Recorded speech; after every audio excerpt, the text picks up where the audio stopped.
71, 90 এবং 24-এর রক্তাক্ত জুলাই বিপ্লব, বর্ষা বিপ্লব, এই বিপ্লবে যারা শহীদ হয়েছেন, বিশেষ করে এই জুলাই বিপ্লবে যাদের রক্তের বিনিময়ে, আকাঙ্ক্ষার বিনিময়ে আজকে মহান সংসদে আমরা যারা সবাই এই বিপ্লবে অংশগ্রহণ করার সুযোগ হয়েছিল, আমাদের পরবর্তী 100 বছরের প্রজন্ম জানবে যে আমার পিতা, আমার দাদু এই সংসদে আবার কখন ঢুকতে পারবে চিন্তাই করেনি যারা। 2014 সালের 5ই জানুয়ারি হঠাৎ করে এখান থেকে বেরিয়ে গেলাম। আমার পাশে আমার অনেক বন্ধু সেদিন এই সংসদে ছিল। ওরা বলতে পারবে এরকম একটি বিপ্লবের মাধ্যমে, যেখানে এই সংসদ ভবনের লুকিয়ে আছে শুনে প্রত্যেকটি রুম ভেঙে ফেলেছে, কোটি কোটি অর্থ টাকা এই সংসদ ভবনে পেয়েছে, গণভবনের ইট নিয়ে গিয়েছে। এটা বিএনপির লোকেরা নেয় নাই, জামাতের লোকেরা নেয় নাই, এটা ফাইয়াজের মারা নেন নাই, আকরামের মারা নেন নাই, আবু সাইদের আম্মা নেন নাই। এটা বাংলাদেশের রিক্সাওয়ালা, শ্রমিক, জনতা সকলে ক্ষোভের বহিঃপ্রকাশ ছিল সেদিনকার সেই সমাপনী আন্দোলন। সেই সমস্ত শহীদদের আত্মার মাগফিরাত কামনা করছি। আল্লাহ যেন তাদেরকে বেহেশতের সর্বোচ্চ মাকাম দান করেন। মাননীয় স্পিকার, শহীদ মোহাম্মদ শামীম, শহীদ মোহাম্মদ সবুজ, শহীদ মোহাম্মদ হাসান, শহীদ মোহাম্মদ মাজারুল ইসলাম, মোহাম্মদ ফেরদাউস শহীদ যুবদল নেতা, আরিফ ছাত্রদল নেতা, আপনারা হঠাৎ করে মনে করছেন এই নামগুলি কোত্থেকে আসলো? অজপাড় গাঁয়ের, মেঘনা পাড়ের। আমার পাশে বসা আছে আমার মাননীয় সংসদ সদস্য, আজকের পানি সম্পদ মন্ত্রী আবুল খায়ের ভূঁইয়া সাহেব, আমাদের অঞ্চলের। এরা শহীদ হয়েছে জুলাই বিপ্লবে। ওদের মাকে আমি কথা দিয়েছি, আমি জানি এর রুলস অফ প্রসিডিউর অনুযায়ী মহামান্য রাষ্ট্রপতির চেয়ারকে আমি সম্মান করতে হবে, সম্মান রেখেই বলছি। ওই চেয়ারকে ধন্যবাদ দিচ্ছি, ও প্রতিষ্ঠানকে, কিন্তু মহামান্য রাষ্ট্রপতিকে, ব্যক্তি শাহাবুদ্দিন সুপ্পু সাহেবকে আমি কিন্তু ধন্যবাদ জানাতে পারলাম না বলে আমি দুঃখিত।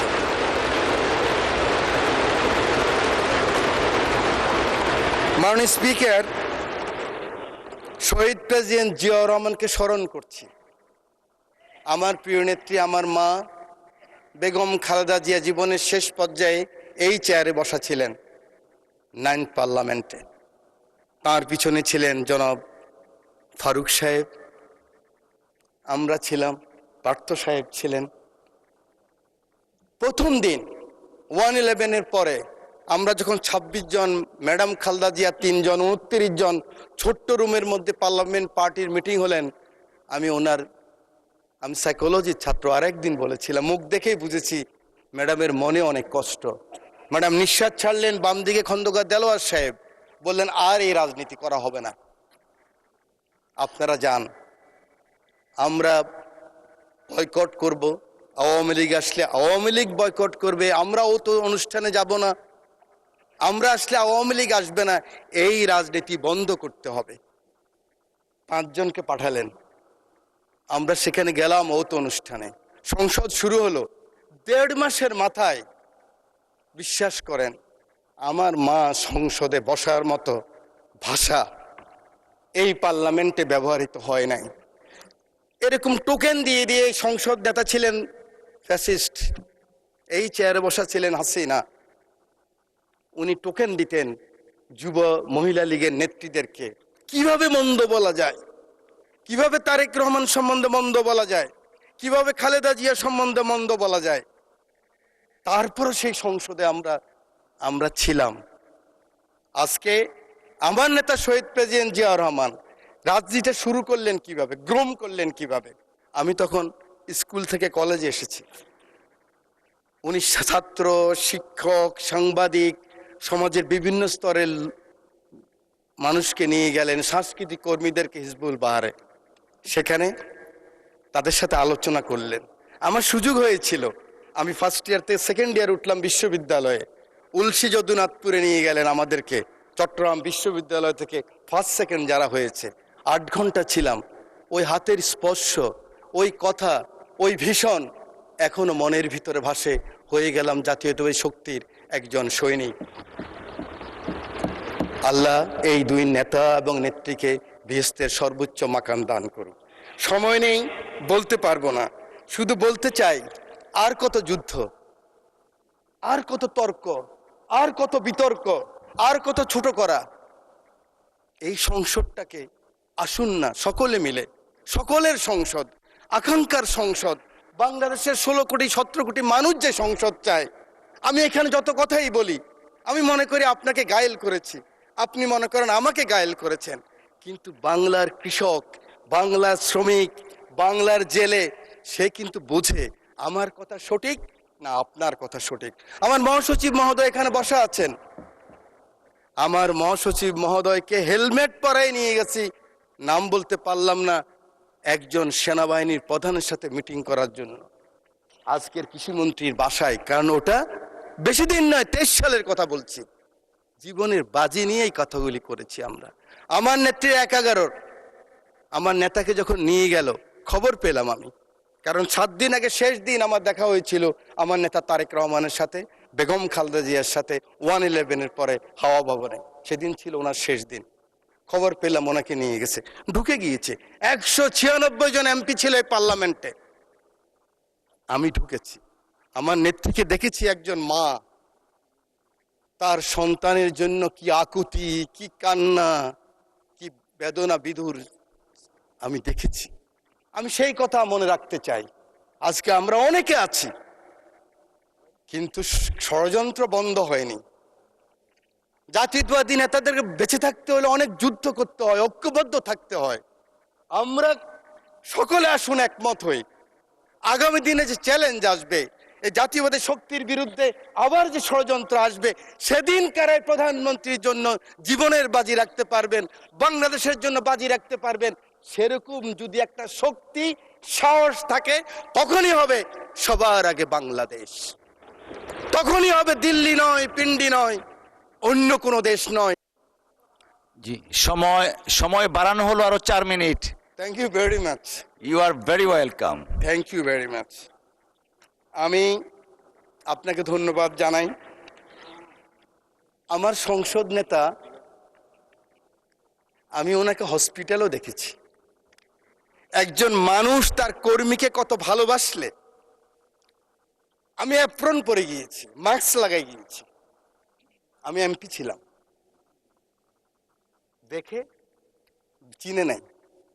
সেই ছবি আপনারা দেখেন, কিন্তু মাথার মধ্যে ব্যান্ডেজ লাগানো। আমি মাস্ক খুললাম, অবাক হয়ে গেলেন, আপনি কেন আসছেন? আমার চোখের পানি পড়ছে, আমি পিছিয়ে আসলাম। আমি বলতে চাই, এই চ্যালেঞ্জ আবার আসবে, ষড়যন্ত্র বন্ধ হয় নাই। আমরা কে কত বড় হব, কোথায় যাব, কি নিব, কি হব, সেটা বড় কথা নয়। বড় কথা হলো এই চ্যালেঞ্জ গ্রহণ করতে হবে।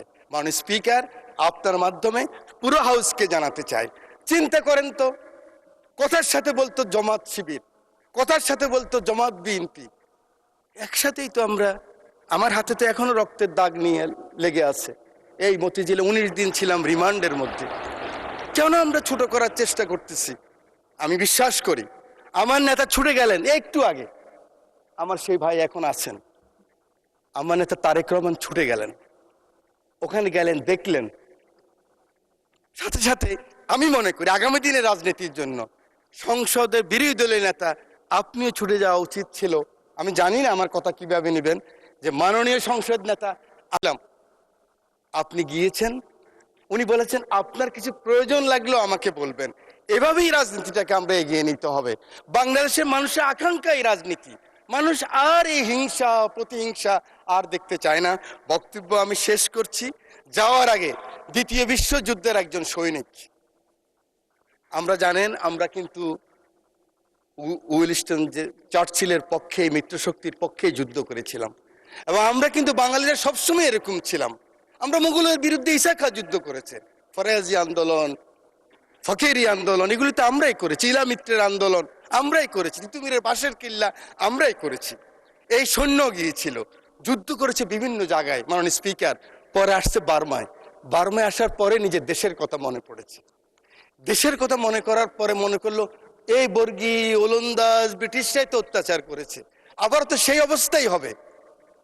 তার স্ত্রীর কথাও মনে পড়েছে। তখন ঢাকায় কিন্তু লণ্ঠনের বাতি জ্বালতো। তো তিনি বলেছেন, পরের জন্য যুদ্ধ করেছি অনেক, পরের জন্য যুদ্ধ করেছি অনেক, এবার তোমার আর আমার যুদ্ধ। যদি বলো এত যুদ্ধ করে কি পেয়েছি? তিউনিসিয়ায় পেয়েছি জয়, উগান্ডায় পেয়েছি জনগণের ভালোবাসা, আর প্রতিবেশী বার ঘরে ফেরার তাগাদা। আমি যেন যে পত্র জ্বালিয়ে ফিরি, অথচ যার নিজের ঘরে জমে থাকে দুঃস্ব অন্ধকার। এই অন্ধকার আমরা কাটাতে চাই, এই অমনুষ্য থেকে বের হতে চাই। আমরা সুন্দর স্বাভাবিক সকলের জন্য যে বাংলাদেশ, সেই বাংলাদেশ চাই। আমার নেতা তারেক রহমানের সবার আগে বাংলাদেশ, সেই বাংলাদেশ চাই। আমার রামগতির দায়িত্ব নেতাকে দিলাম, আমার এমপি, আমার নদী ভাঙ্গা মানুষ শহীদুদ্দিন চৌধুরীকে দিয়ে সময় নাই, সেই কারণে সকলের ভালোবাসা চেয়ে, আদর চেয়ে বক্তব্য শেষ করছি। আল্লাহ হাফেজ, বাংলাদেশ জিন্দাবাদ।